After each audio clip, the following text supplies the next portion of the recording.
Hey everybody, it is Tim, and if you see me out and about, I hope you'll call me Beast, and I'm here with Dr. Mary White. Mary, how are you? Always good and always good to talk to you. Thank you. So we have a very interesting conversation. Right now, we're going to talk about the book Humankind by Rutger Bregman. And I read this book and found it really interesting. It's very, the premise is sort of that we are sort of taught, and we all seem to believe that humans are inherently evil and flawed. And Mr. Bregman sort of took it upon himself to say, well, is this true? And let's research some of that and let's see what premise we come to at the end. And as you might guess, he sort of thinks that that's not necessarily the case. So the beginning of the book, he starts out talking about this. We sort of have this in our culture, in our religion. There's sort of premise that man is flawed and basically inherently a sinner and can't be trusted and sort of inherently evil, and if you're in a bad situation, that humans will typically just sort of default to something terrible. So I wanted to start with you and see, like, for that very basic premise, where do you come in on that? Well, I don't come in it at all. I can tell you probably where some of it started was from the Adam and Eve story, totally, flawed human beings.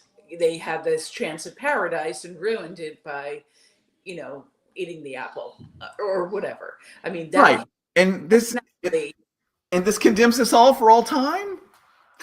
Right? Because it's not only repeated in biblical stories, but it's also probably Greek mythology, probably Roman mythology, Norse mythology. This kind of, man has to redeem himself by doing good. That kind of, to me, perpetuated the hero myth when you think about it.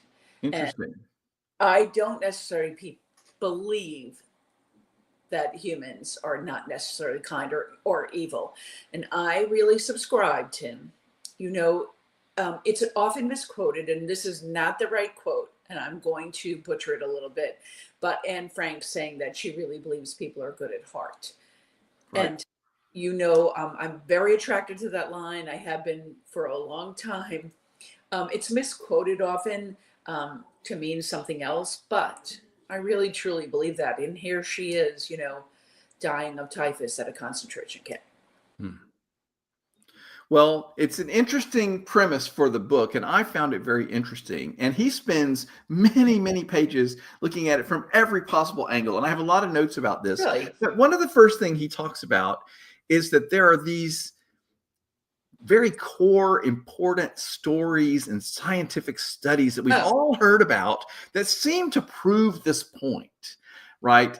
Sure. The first thing that comes to mind is probably the Lord of the Flies, right? Sure. I have another one that comes to mind. Okay. Well, so what's the one that comes to your mind first? Brown eyes, blue eyes. Tell me about that one. It was a very famous study. I'm not sure it's the 50s or 60s. Of course, it would be completely not capable of doing, but I think it was in New York. A teacher in New York basically said anybody with brown eyes is, oh yeah, not going to go to the playground today. And what the study concluded was that they, the blue-eyed kids started treating them poorly. And so I think that corroborates that a little bit. I don't know the outcome of the study, but I'm sure it would never be able to be done today, thank goodness. Well, right. And this is one of the ones in the book that he talks about. And it's very interesting because he'll take these famous studies and things that have gone down, and he basically takes each one and shows you the flaw, why something was wrong about it. So he did do that study, right? Yes, that is definitely one that was in the book that I remember. And that gets into something we're going to talk about a little bit later about the expectations of the educator and the way they treat the students, how the students respond to that. And that's basically what you just described, right? Absolutely. And then there's a whole lot of conversation in this book about how humans are sort of wired to try to help each other, but also to trust people more like themselves. And so when you divide the students into the brown eyes or the blue eyes, then you have this inherent bias. And this is sort of part of our DNA and our wiring that's really interesting. And this this sort of premise that I just described runs all throughout the book. But before we get into that too deeply, let's talk about some of these other studies as well. Lord of the Flies, he mentions, it's a very famous story. Yeah. The young boys on the island, and then they just sort of tear each other apart, and it's just chaos. So he actually found an actual event where a group of young boys sailed off on a ship to try to escape, ended up on a desert island, and what happened. And just as an example, and in the actual story, they actually got along famously. They set up cooperative society. They didn't tear each other apart or run into teams. Cool. But they all decided to help each other and get along. And so he uses that as one example of how that story, which is a fiction novel, is so embedded into us. And we think, well, that's how kids are going to be. Let me give you this slogan, dog eat dog. I mean, we are wired for that, I think. I don't know if he talks about some of the language that's used too, like, you know. But my point is, but this is like a cultural premise that we're all grow up with. And then you add the whole religious thing where religion basically tells us that we're all sinners and we have to redeem ourselves. And we're sort of set up to believe this. Right. And what intrigued you about that, by the way? You were like, no. Well, I have to tell you, because the last 10 years have really challenged my struggle to feel good about my fellow man, if I'm perfectly honest. And I felt like I wanted to feel better about the people around me. And this book did make me feel better about it, because by the end, you think, you know, he sort of proves his point that we're not necessarily like this, and that there's so many positive things of how we actually interact. But let's go back to the studies, because I do want to get into that in a minute. There's another famous one. I don't know if you've heard of this, about Stanford University. They did this prison thing down in the basement, right? And they divided the students. Some of them were the guards and some of them were the inmates, and how the story that came from this supposed experiment. Do you remember it? No. Anyway, it turned out that the premise that this scientist was made famous for, psychologist, was that the inmates treated the prisoners, no, the guards treated the inmates with huge cruelty, right? And basically got power hungry and started abusing them and treating them. And the inmates became despondent and practically suicidal. And the whole thing was laid out and was very famous. And again, everybody pointed to it and said, well, you see, you know, the guards are always terrible and the inmates are, and of course he takes it apart and goes back and studies it and discovered that this was all sort of a setup, right? And that actually they were, yes, the man that wanted the study to prove this point so badly that he sort of set it up and coerced them into, like, the inmates wanted to quit and he wouldn't let them. And then the guards didn't want to be mean. And so he sort of convinced them or coerced them.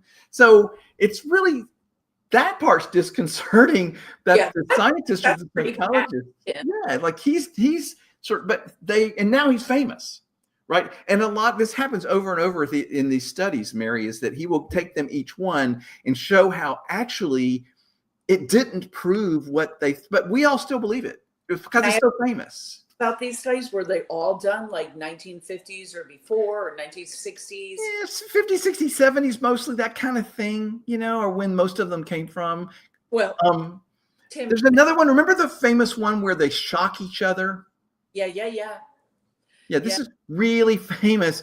Like, they're hooked up to a machine, and you remember it? And they can give each other varying degrees or increased shockingness, if you will. That's not a word, but increased pain via the shock. And some people, they said, some kid, I thought it was with kids, but probably not, were getting some, I don't know, pleasure out of giving other people pain. Right. And this is what supposedly we learned from this, that went down into the annals of our culture, that people are actually just, you know, brutal, and that they'll really hurt somebody. Well, as you might guess, he took that apart, went back and studied it, looked at the actual notes. It was a setup too. Now, what was interesting about this to me was that the premise that he came away from was that people they often wanted to stop. And he kept trying to coerce them. Come on, you have to give them more. But what was interesting was his deduction was that they thought they were helping, because the premise of the whole thing was you are here at a scientist's experiment, and this is going to help us help people. So I want you to follow through on this experiment, because this is really going to do good for people later. Right. So the people that were hesitant, he kept reminding them, oh, this is for science. And if you will follow through, this will really give us the research that we need. And so people actually thought they were helping by continuing to be cruel. Yeah, it's crazy. What I was saying, Tim, was like this all. So now the International Review Board, the IRB, would never allow any of these. Oh, of course. Go on. I mean, I like an IRB process for, just because I have a PhD, an IRB process is very involved now. And you cannot do human against human experiments, really. Right. You have to go through a lot. By the way, if I'm remembering reading this correctly, nobody was actually getting shocked anyway, Mary. It was all a setup. There's some guy in the next room just pretending to scream. The study was on the people that were pushing the buttons, and they hear the guy screaming in the next room, but there actually wasn't anybody. So it's all like a setup to try to make some sort of point. But what's frustrating what? They could have been like not doing it to set it up to experiment on the person with the buzzer. That's who we're studying, is the person with the buzzer, right? So there actually, if I remember, there wasn't actually anybody being buzzed, but the interesting thing was how far people would go if they knew that it was really, really dangerous. But it was all a setup. So this is sort of his premise is, look, what's frustrating to him and to me as a reader is that all of these really famous studies have gone down in history to prove this point, that we're actually inherently brutal and cruel, when none of them actually proved that at all. But now that it's out there in the culture, we just assume that's the way it is. It's definitely a storied part of the culture, Tim, for sure. I mean, my mother taught me that brown eye, blue eye one, like from when I was young. I mean, so it's definitely been throughout history, for sure. And that was one of his points. And that made, it's sort of like, it's helpful to see that big arc of sort of misinformation that is still inherent. So his point was, well, let's pull back the curtain and show you how this isn't necessarily the case. Now, one of the things that's interesting, I mentioned to you that people actually wanted to be helpers. One of his things he talks about from the very earliest civilization, like when we're just in these packs of Neanderthals, primitive people. Like he talked about how cooperative they were. Like the sociologists who have studied all that, everybody basically got along famously. They would be in these groups of not too many people. And then when they interacted with other groups, it wasn't crazy warfare like in 2001, like we imagine, right? It was actually, they all kind of got together and they would help each other and maybe trade off some members and then go on their way. And because they were nomadic and always sort of on this process of moving and meeting other groups, it wasn't constant warfare back in the times. Boy, that sure gives you some sort of heartwarm, doesn't it? Like absolutely a little hope. And the other thing that's interesting too is he talks about how we and animals evolved to be social and also to be cuddly looking and to be friendly. Basically, he felt like the animals that did the best over time were the ones who evolved to be friendly and friendly looking. And this is inherent in our interactions with each other as well. So like dogs evolved, say, from a wolf. And his point was they actually changed their physiology to be more cuddly, more like a plush animal that we see today, right? And they are also the ones that survived, the survival of the fittest. The ones that survived the best were the ones that got along and were actually friendly. Wow. So that's not the way we hear it, right? We hear that whoever was the strongest and was going to have the most power. This is not the way it actually happened. Oh my gosh, my mind is blown. Isn't it interesting? Right. And the other thing he points out, by the way, is that humans are the only species that can blush. We're the only ones that blush. And why did he point that out? Like what, that just because we're Because it's part of our inherent friendliness and oh, cooperative nature. And the reason that we blush is usually because of shame. So we are inherently show that we right. are embarrassed or upset, and because of this nature he describes of sort of friendliness and cooperation. Now, what happened, Mary, was we started getting civilized, and that was our big downfall, because as soon as he says, as soon as someone put up some gates and said, this land is mine, the problem started, because Right. all of a sudden you had to protect it and you had to fight everybody off, right?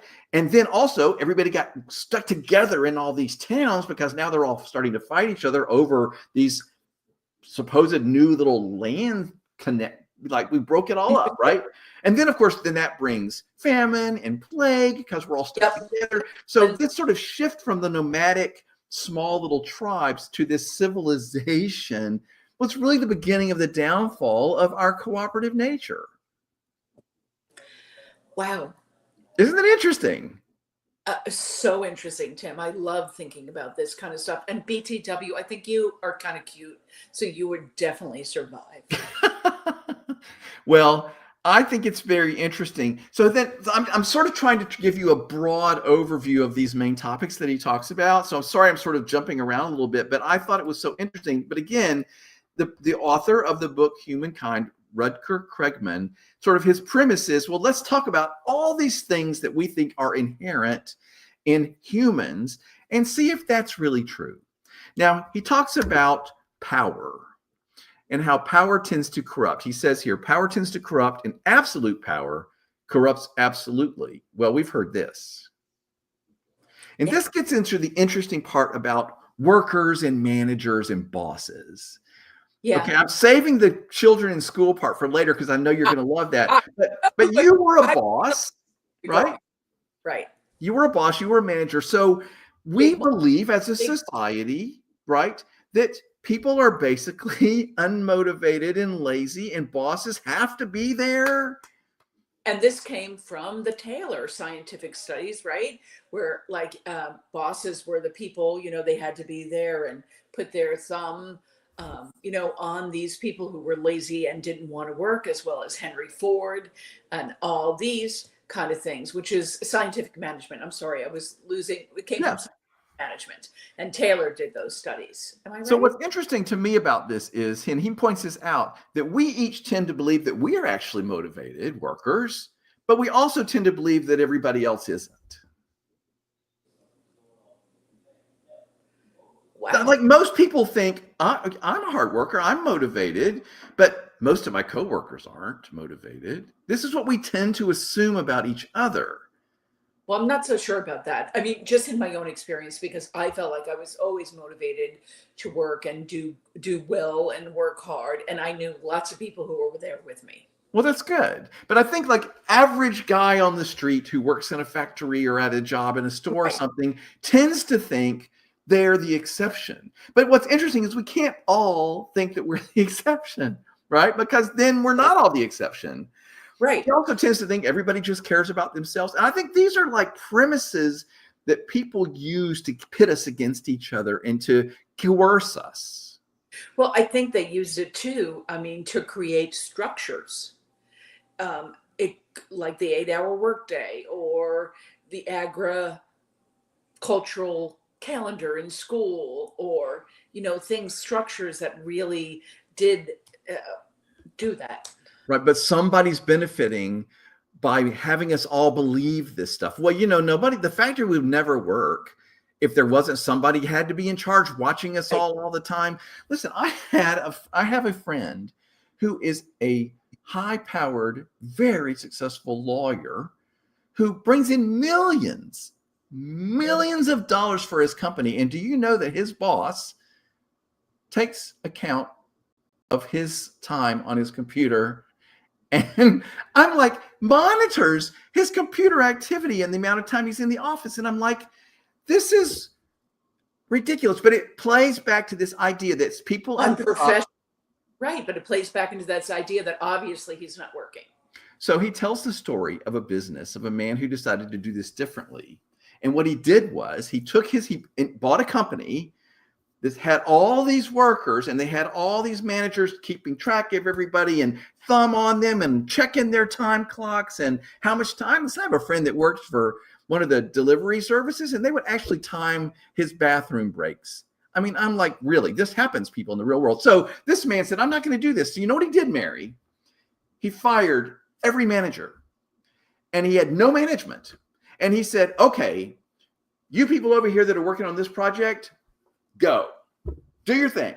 Figure it out. Do it however you want to do it. I don't care. You just get it. You make it work. Right? And so do you think that worked? Yes. Well, of course it did, the way I set it up. But right. Somebody else would think, oh, no, someone has to watch them and make sure and guide them and make sure they don't go askew. And are they going to use the money the right way? But what happened in this, at least in this instance, maybe not perfectly, but really, really well, was each team suddenly had all this autonomy. And they were like, well, how would I want to use my time? How are we going to use our budget? How are we going to set this up to accomplish our goal? And it worked famously. They were happier. They got it done. They had autonomy. They felt like they had agency in their work and and suddenly the business skyrockets. Now, Daniel Pink says 3 things in his book, Drive. He says autonomy, mastery, and purpose. And what you just set up, Tim, they had that. They had the autonomy. They knew what they were doing. And if they didn't, I bet they would take a teammate along, and they had a purpose, do a good job, or get this, whatever they were doing, widget done. So, and that's in the book Drive by Daniel Pink, who I love. Like, he's like a boyfriend of mine for sure. He's pretty great. I love him. And so it's worth a read too, Tim. But what's interesting, Mary, is that we tend to think, as our culture has bought into this idea, that we can't sort of do it on our own without someone holding a gun to our head, And I've never done good in situations where somebody was staring over me or pressuring me. I don't work well that way. I don't either. And I hopefully was never a boss like that, Oh, I'm sure not. By the way, his quote of this business manager was, simply believing in something can make it come true.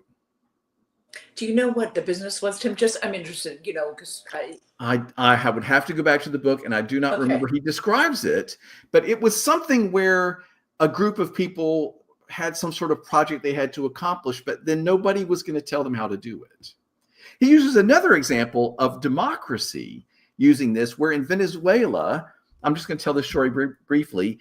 A mayor was elected, and his whole premise of his campaign was, I'm going to let the people decide what we spend our money on, what we do, how this is all going to work. And everybody's like, nobody can do that. Someone up in management in the government must be able to tell you, well, this is what. So anyway, he did this, and he got hired. He got elected as the mayor, and then he said, okay, everybody, you tell me, where do you want to spend the money? What projects are most important for our community? And what happened was the citizens suddenly rose up and got excited and got involved, and they all started working together. And we're talking about high-powered, expensive, high-rich people and lowly worker people, and they all got together and they made decisions. Oh, we want more money for schools, and we want more money for roads, and they decided. And you know what? Like, of course, it worked out famously. Like, everybody got involved and worked together. It wasn't what we've been told, that everybody was going to be fighting and dog eat dog the whole time. But no. Right. Not happening. It's not the Venezuela of today, but okay. This was a city in Venezuela at some point where this happened. It's obviously very difficult for this to happen because there's so much embedded infrastructure. What's the right word? Bureaucracy? Yes, right. It's all there. And all these managers, people don't want to give up their power, because we talked about power making people do bad things, right? And this is true. We see it around us all the time. But the point is, if someone can be in charge and not have the need for their own ego or power, and can say, let's all do this together, his premise is everybody does it. Everybody rises to the occasion, and suddenly they have agency and motivation and some power to make a difference, and it worked out famously. Yeah, so people, you're saying cream really rises to the top. People will rise to the occasion, which is This is his premise, and this is another of the examples in this book that we're discussing where he showed how that could happen in the right circumstances, with the right people in charge, with the right motivations and lack of ego, etc. Now I want to read this quote because he talked about this story I just described you, where there was involvement from every level of society in the government, and they did make all the choices that you and I would want them to make. right. Like they did, because it wasn't some guy watching out for his friend or his job, right? Or being paid under the table. None of that, right? So, hey, by the way, thanks, Kristen, for watching and for commenting. Anyway, here's one of the quotes from the book. He said this example I just gave went from cynicism to engagement, from polarization to trust, from exclusion to inclusion, from complacency to citizenship, from corruption to transparency, from self-interest to solidarity, and from inequality to dignity. All of these things happened because these people were given the chance to make the decisions and have a real say in their government. And don't we want all those things on the right side of that continuum? I do. Absolutely. So this is what was inspiring to me about the book, right? Was that like, it's not, I don't see it happening around me, but I don't want to have the premise that people are inherently stupid or evil or cruel, Right. that they basically want to help. Okay, I got a few more examples. Are you up for all this? I mean, Let me jump back to the fascinating for me, Tim. I eat this stuff up. Okay, so You told me not to read the book, but I think, that may be something. well, I enjoyed it. It was kind of scholarly at times, but that didn't put me off because, it was okay. So let's talk about the children in school. You already mentioned the brown eyes and the blue eyes, and he talks about how it's been clearly shown that children will perform better when they're expected to by their teachers. There's this famous, I don't know if you've heard this famous thing of the young teacher that was given her class, and she thought that they all had these ridiculously high IQ numbers. Right. It turned out it was their locker numbers. Right. But you know what happened was she thought, my whole class is really, really smart. They gave me all the good kids. And what happened? They all rose to her expectation and did famously because she expected of them just by default. I think it's a beautiful story. And yes, I've heard of that. I didn't remember that it was their locker accommodations or anything. Well, that's one of the stories that I heard. But I mean, this happens a lot, right? But the point is, if somebody tells you, oh, Johnny was a real problem last year, man, he never was, well, then here, suddenly there he is in your class, and you're going to go like, oh, man, I'm not going to expect much of Johnny. Well, that's not very helpful to Johnny. No, not at all. So how do you counter that as an administrator? I think you just set things up with culture.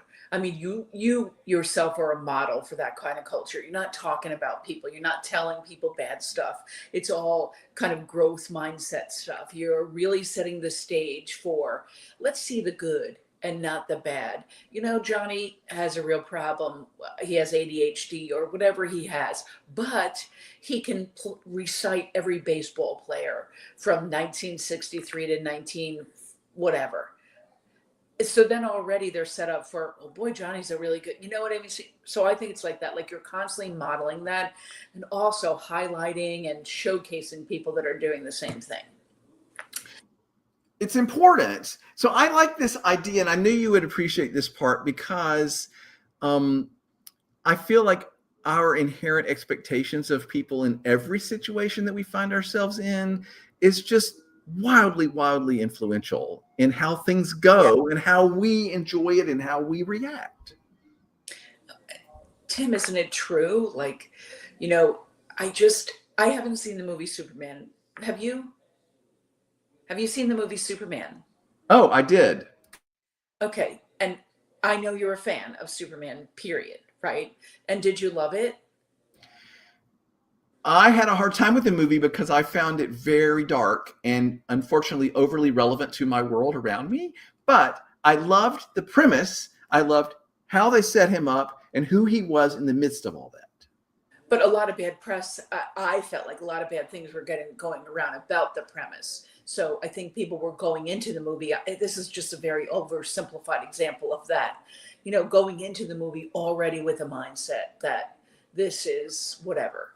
Well, and this is obviously one of my points for this conversation is, look, everybody, we live in a time right now where everybody is looking to be outraged and they're looking to divide and think badly of each other. And one of the premises of this book that I really wanted to get from it was that, hey, we need to stop and we need to question some of that, because people around us are working from maybe bad premises, but that doesn't mean we're actually all bad.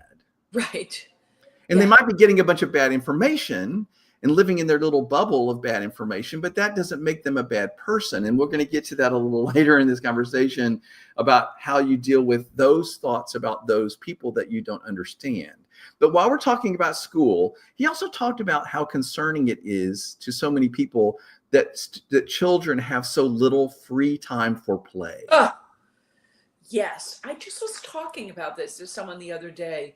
It wasn't about free play. It was about the cafeteria. Like, I wasn't in the cafeteria all the time, but I would walk through like pretty much, a few times during the lunch periods that started at 10:30, by the way, and ended at 1:00 when we had 750 children in a school. So I would go and they would be quiet. And I'm like, why are these kids quiet? Well, they were too loud. I don't care. Right. Get allowed. If you that many adults, if you put 150 adults in a cafeteria, you would only be able to hear the people close to you. That's what you're supposed to do. These kids do not have a chance to talk. Let them talk. Well, and like you think about kids today, back when I was a kid, and I hate to start like that, but I mean, like, I had a lot of time to just get on my bike with my friends and go ride and do things and have fun. But now, like, a lot of kids' time is totally measured out. We're going to ballet, and then we go to softball, and then we have 10 minutes for this activity, and then we have to do our homework. And their whole day is structured. And when do they get to just play? Right. Yeah. And there's rules in Florida. Both Tim and I live in Florida, about 20 minutes of uninterrupted recess. But I mean, schools find a way around that, and so I'm just saying. They don't even give the kids the 20 minutes? Well, it's 20 minutes of uninterrupted play time and then 150 minutes of physical movement per week. That's what the legislation says. 2 years ago when I left, that's what it said. 20 minutes of unstructured a day and 150 minutes of physical playtime a week. Well, I mean, I've had times in my own life, Mary, where I felt like I was overly structured and I was so busy and I didn't have time for something that I thought was fun for me or not structured. And I have since discovered that that was really bad for me. Yeah. So imagine it for a child, right? When they just don't have time to just use their imagination and run around and have fun and do whatever they might want to do. And I do think that's a concern for today's children. Yeah, but you know what? When kids can't read, it's even a bigger concern for that principal. So there's a lot at play there. It's much more gray than black and white, Tim.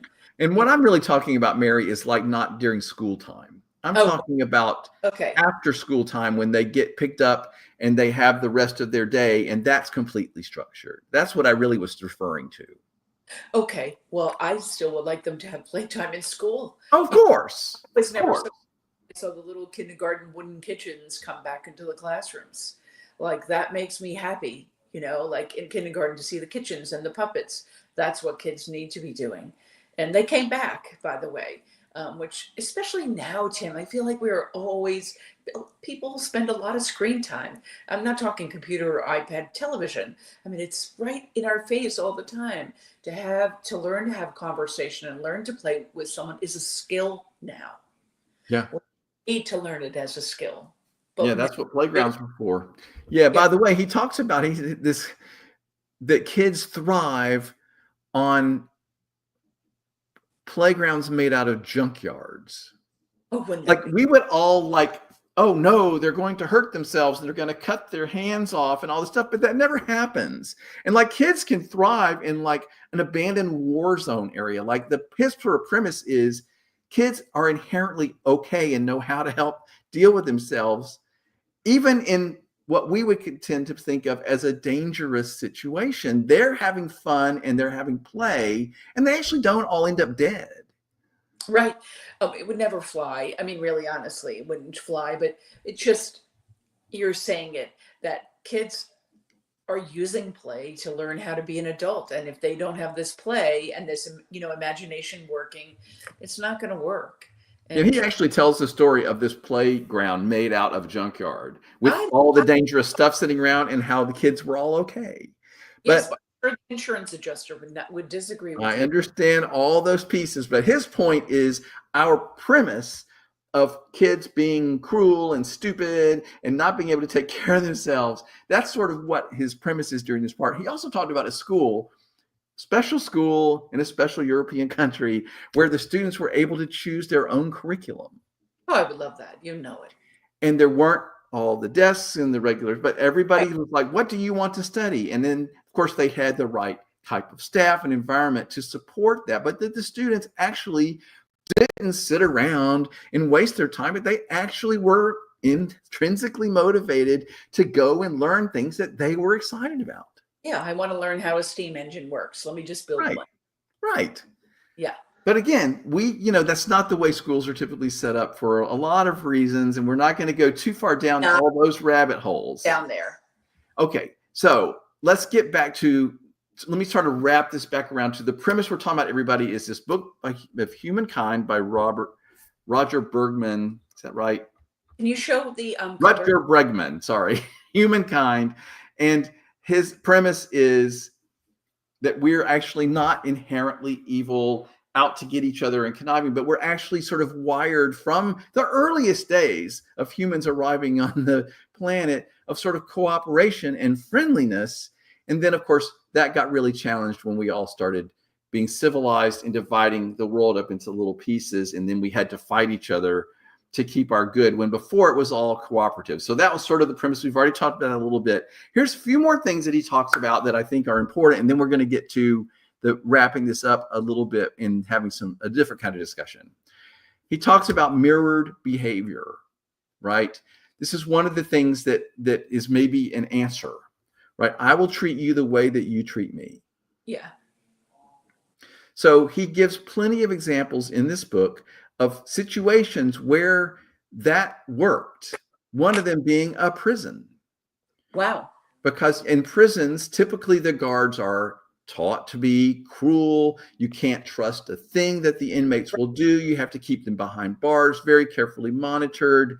And it's cruel and inhuman. And as you might guess, the inmates tend to act like they are not trustworthy because they're being treated that way. And we're talking again, the way that your expectation of how someone is going to treat you, you might bring it to pass. So he talks about a prison where they actually didn't have guns, they weren't in cells, they Right. all sort of got along together. The inmates had the autonomy to cook their meals and grow their crops and gardens, and it just is one example of a way to have incarcerated people be treated like humans, and they rise to the occasion. And the guard isn't inherently want to beat somebody up, but they actually can sort of be friendly. They're all in this environment together where they're having to spend this time. So it's sort of, again, this mirrored behavior, how I think about you and how I treat you and how I'm going to want you to treat me. This is very significant. People treat us like we are like how we're going to treat them. Sure. Is that the golden rule, Tim? That is the golden rule. Okay. That is the golden rule, but we don't believe it. Does Does our society act like we believe the golden rule? Well, structurally, maybe not. Or from the top down, I don't know, maybe not. But I think like in your small circles, don't they act like that? I think they do. I think amongst my friends and amongst people, but his premise is you have to get to that point. You have to have an inherent trust in your fellow man. And one of the ways to start to get that back, in his opinion, is to let go of this premise that everybody's out to get you and everybody's inherently evil and conniving and untrustworthy, and that most people are actually trying to be helpful and friendly if given the circumstances where they can do that. Now, we've already talked about a whole bunch of reasons why people get trapped into Right. not trusting each other, being told that the other is scary and dangerous and out to get you and ruin your way of life. And all that's all just way that people are trying to control us all. The other thing he talks about a lot in the book is that contact is key. Getting to know someone, spend time with them. Yeah. The famous Mark Twain quote about travel is it kills Oh, I'm trying to think of it too. anyway, Ignorant. your biases, right? What's the right word for that? Anyway, you can't, if people are afraid of the other because they haven't had contact and they don't know them. And they, he mentions in the book, this was very true of say, gay people before, like gay people started becoming more open, more out. Right. People knew that there were gay couples, and all of a sudden they're not so scary because we're like, oh, well, that gay couple's just fine. And I like them and they're not scary. They're really good people, Right, but you have to know that they're who they are, and then you have to have some contact with them, and not just like passing contact, but actually stop and have a conversation, have some interaction. He talks about neighborhoods that were integrated, blacks and whites and immigrants living together, and once they got to know each other, they would take care of each other, and those biases, what's the word I'm trying to think of? Prejudices fly out the window. There were times when there were like race riots back in the day, and men would come into these neighborhoods trying to find the black people and harm them. And when you had a neighborhood where the whites and the blacks were friends and neighbors and knew each other and had real meaningful contact, they would assist each other. They would help to hide the people that they were there to harm, and they would not participate because they had the contact.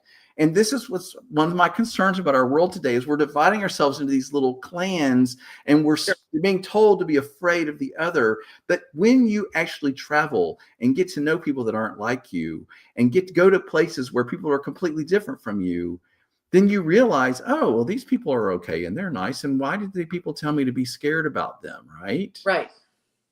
And they put their pants on one leg at a time, just like you do.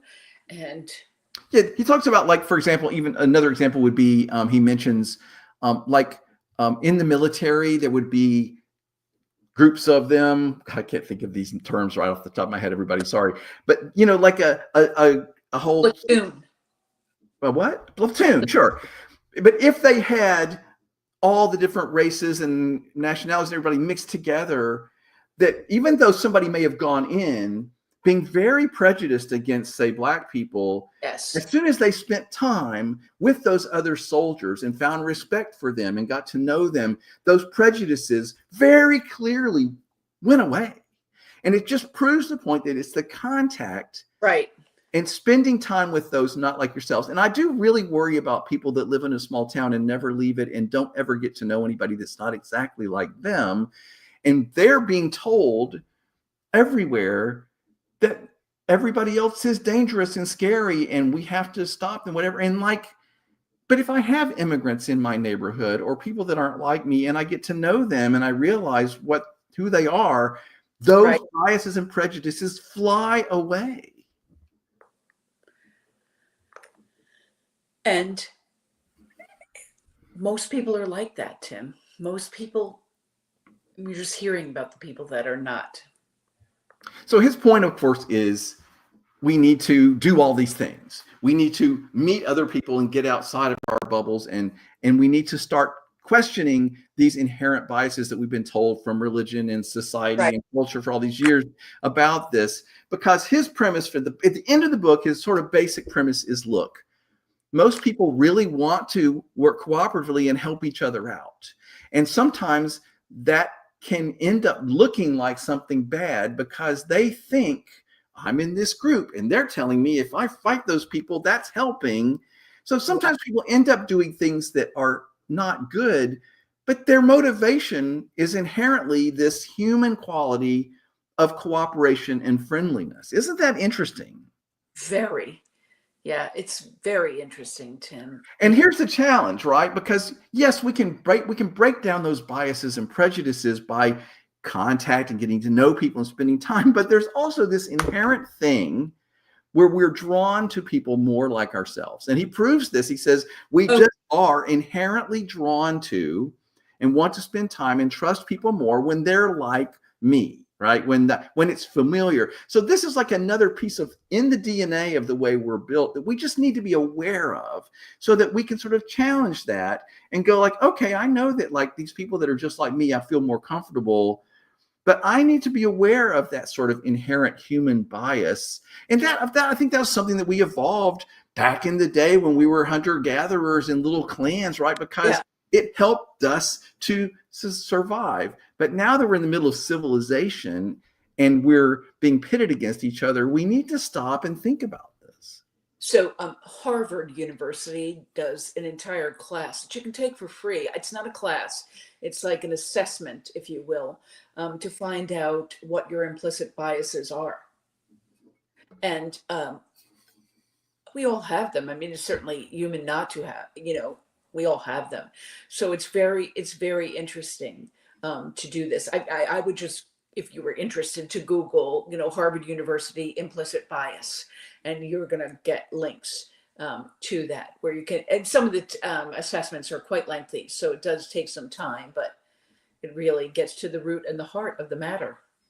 I found it just really interesting that his premise was to try to prove that we aren't inherently out for ourselves and out to get the other guy, but that we're actually inherently built to be friendly and cooperative.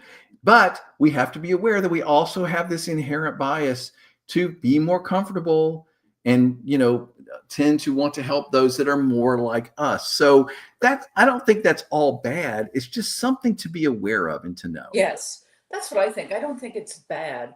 I think it's, you could have a conversation, a self-talk about it. Like, wait a second, do I not want to talk to that person because they're this, or that? And then Yeah. and maybe move in. I don't know. I don't think it's all bad. I think it's just human.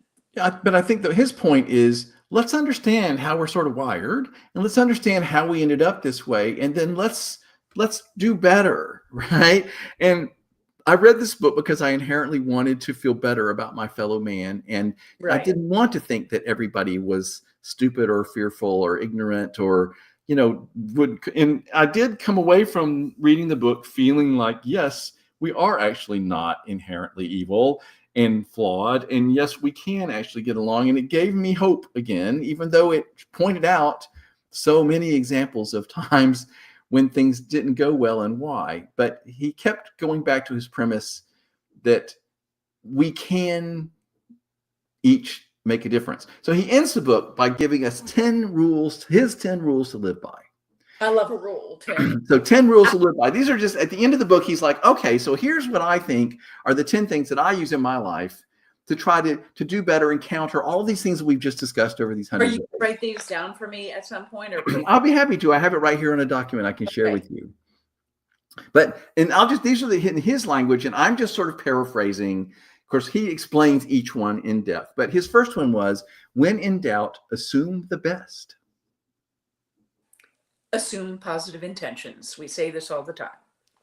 Right, because I think that we walk through the world sometimes assuming the worst, and that doesn't serve us well because then we tend to bring the worst to ourselves. Presume positive intention. Right. So if you're not sure about somebody, maybe start with the premise that, well, maybe their intentions are good. Maybe I should assume the best. Number 2 is, I love this one. This may be my favorite. Think in win-win scenarios. Yes. I know that this is something you know well. I love a win-win. Yeah, it's in a lot of leadership. Cotter is a win-win leadership, and so I've done some study on that, and I like it. I like it for it. Right, and I feel like this is something that I've thought a lot about lately. Is that anytime that there's some sort of conflict or something you need to work out with somebody, whatever, there's a lot of times there's a way for it to be a win-win. I've come up with some win-win-wins lately and like where everybody wins and somebody else wins too, because it's possible for everybody to feel good about the outcome of something. It might take a little work and creativity. Yeah. We had just done some with conflict, I told you, with my work, and we examined some studies from 1974, actually, Thomas and Kilman conflict inventory. Very interesting about how you each perceive conflict and how you could work toward that togetherness. So something else good to check out. Yeah, because if you think, okay, how can everybody come away from this feeling good and getting something Yeah. that's good for them? And actually, I feel like this used to be the way things worked a lot Things more. work. This was sort of the way I always thought about government when I was a young person, Me too. and everybody was sort of cooperating, that Yeah. they would all compromise because they knew, well, I'm not going to get everything my way. And I didn't mean to start talking politics again, but that is the way it used to be, people, believe it or not, before everybody decided that it was only my way is acceptable and everybody else is evil and horrible. Again, this is one of the reasons I wanted to read this book and I wanted to have this conversation, is because that is not the way the world really works. Right. And we have to cooperate and compromise and work together. And we all know this out in our regular lives. So why don't we expect that of our leaders? Why are we not expecting it in all kinds of places? From our bosses and Yep. from our coworkers and from our leaders and from our family members, et cetera, et cetera, et cetera. So try to find a win-win in any situation, right? Okay. Right. Ask more questions. Good one. Tim, we got to have this on a list. We got to have it on a list. All right. Well, I'll put this list on the website, everybody, where this has been living. Ask more questions. This one. So in other words, if you're not, it's usually there's things I don't know. Well, let me check on this. Why are you asking? What do you need? What is this all about? Let's ask more questions and learn more. And then suddenly your world expands and you find out, oh, that is their motivation. Here's another one. Temper your empathy, train your compassion. He makes a really interesting point in the book that empathy can have a bad side because sometimes you get so feeling for that other person's problem that you get sort of mired in. And he's like, no, don't have empathy, have more compassion. It's one of his points, because compassion is something that doesn't narrow your focus or paralyze you. I recently read something about, let's be more worried about the compassion deficit. Yeah, well, I think that both are important. I think we need a lot more empathy too. But his point was compassion is something that we can all, it's not paralyzing. If it's empathy for that one person, but what about compassion for all of those people? Then compassion doesn't lock me in, is his point. Right. Here's another one he wrote. Try to understand the other, even if you don't get where they're coming from. Okay. Yeah. So, somebody has some idea that doesn't make sense to you or even scares you or frightens you or something, but like, well, where are they coming from on that? Because again, there might be a win-win in the middle of that somewhere. Let's do another one. Love your own as others love their own. Now, I did used to tell that to people a lot. Teachers would be very frustrated with parents. I said, you know what? That's their own. If it was yours, you would love that child just as much. Right. So just like if you think of your enemy or someone that's frightening you and you think about, well, you know what? They have a family and their mom still probably loves them and they have kids that they're really worried about. Like, it reminds you that we're all very similar, even if we have misinformation or scary things that are keeping us separate. Right. And it's complicated though, Tim. It is. It's just complicated and there's a lot of layers and there's a lot of unpeeling. And we're not trying to solve every problem in the world tonight in this one conversation, but I liked these rules. His next rule to live by on this list: avoid the news. Done. Check. Yeah. I've gotten where I get one morning email of neutral news stories without any sort of bias. It just, here's what's happening, and I read that and I'm done. I think the news can be very, very dangerous these days because it's ever pervasive and being presented in a way to keep you watching. Yeah. So everybody be aware of that. He says avoid the news. His next one is don't punch Nazis. And his point for that is is that if you go punch somebody that is doing something scary or demonstrating in a way that you don't like, You just that only empowers them and doesn't help anybody. Yeah. It just causes conflict. He talked about how, like, if there was a town where they were having a parade of Nazis, and the whole rest of the town decided to have a parade of love at the same time and compassion, and suddenly this wonderful thing came not out of conflict and fighting, but out of demonstrating something more wonderful. That's really sweet and really a great way. There's two more. Okay. His ninth rule to live by is come out of the closet. Don't be ashamed to do good.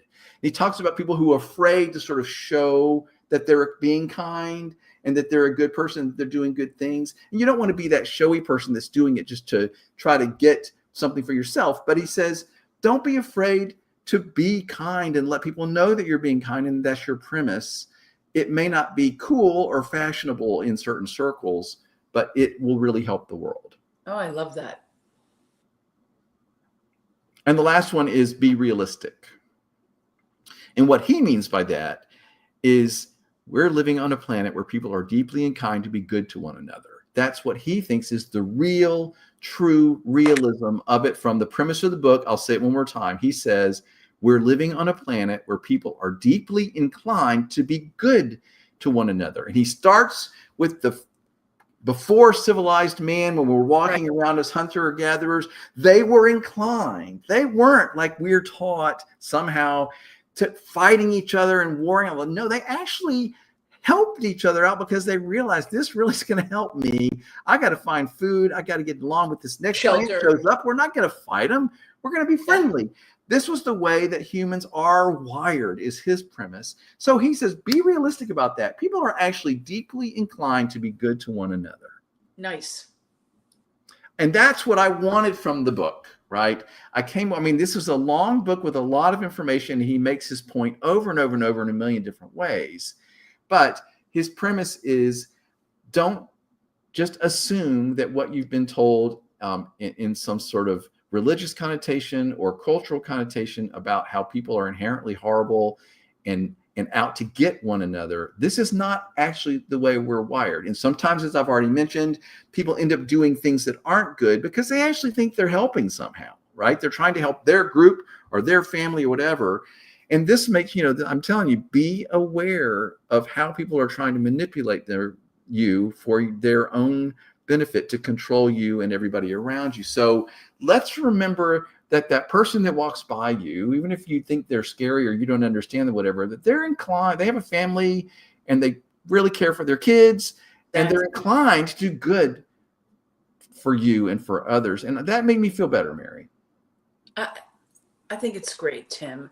And it sounds like it really did have impact on you, and by us talking about it, it's had impact on me. And for those listening, it's had impact on them. So it's really right. I really believe in that one, like the Dalai Lama says, one pebble in the pond, is going to have the ripple effect. Yeah, he mentions that very thing, that when he talks about that doing good, you're one good thing. I used to love that commercial. Remember that, where somebody did something really nice for someone and the next person did something nice for the next person, and it had this ripple effect all the way. I really think this works. If you smile at someone and say hello, or are kind to the checkout person at the grocery store, or open a door for someone, I do think this has a ripple effect. And I enjoy going through my life trying to, most of the time, not perfect at it, most of the time trying to be a kind person and put that energy out into the world. We talk about this all the time. Like, even opening the door for someone is just a good way to start. Saying please and thank you. I always said please and thank you are the order of the day. That's what we do around here. And it really impacts culturally, I think. It really does, Tim. Yeah. And I think this is sort of the point of the book, is maybe assume the best, right? No, when you're in doubt, assume the best about people. Go through your day, thinking about these issues that we've been discussing, and maybe not being quite so scared, and being willing to take a little more chance to trust your fellow man and know that they're not inherently out to get you. Right. And each one of us who makes that decision and thinks that way and lives our life that way has a profound impact on everyone in the Exactly. world. I really do think each of us is a point of light in the world, and we all have to do our part. I love it, Tim. I feel like I did a whole lot of talking tonight because That I was was sort of, dissertation for well, sure. I was sort of explaining this, what I came away from the book with, and I've sort of just barely scratched the surface, everyone. But again, the book I read was Humankind by Rutger Bregman. I found it was really interesting, a little bit scholarly at times, but Can you it show did make me feel better. the packaging, Tim? Can you show the front of the book or no? I will put that on the video when I edit it because I don't have it with me. I read it on my Kindle, so I don't actually have the book. Understood. But it Gotcha. has a very cool cover, and I found it, it did what I wanted it to do. I needed a little boost of how I was feeling about my fellow man. I feel like a little beat up about that the last, say, 8 or 10 years. And this made me feel better about that right now. And I like to think of people as inherently wanting to be, what did he say? They're deeply inclined to be good to one another. That's how I want to feel about my fellow man. And I am all for it. Mary, this was fun. Thank you for talking to me. You got it. Thanks everybody for watching too.